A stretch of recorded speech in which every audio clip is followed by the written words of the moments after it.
सागर धनखड़ हत्याकांड के समय उसका साथी सोनू महल भी उसके साथ था। सोनू महल को सुशील और उसके गुंडों ने मारा था। सागर हत्या मामले में सोनू चश्मदीद गवाह है।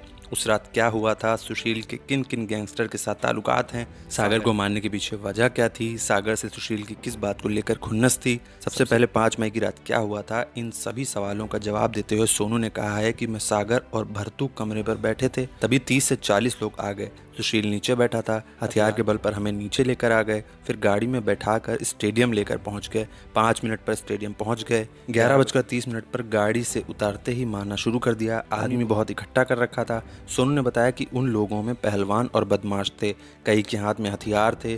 5 से 7 लोगों के पास उन लोगों ने फायरिंग भी की, लेकिन किसी को लगा नहीं। हथियार से डरा रहे थे। नीरज बवानिया गैंग और असौदा गैंग के लोग भी थे।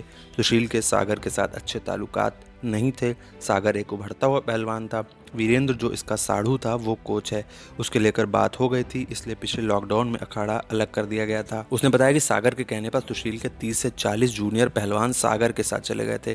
सभी सुशील के चेले थे। इसी बात को लेकर सागर से सुशील को खुन्नस थी, पिछले लॉकडाउन से खुन्नस थी। अखाड़ा अलग करवाया था। सुशील की पत्नी वाला फ्लैट तो पहले ही खाली कर दिया गया था, उसको लेकर कुछ नहीं था। अब सुशील के मन में क्या था सुशील ही बता सकते हैं। सोनू ने आखिरी में कहा कि सुशील काफी दिनों से बदमाशों के चक्कर में थे।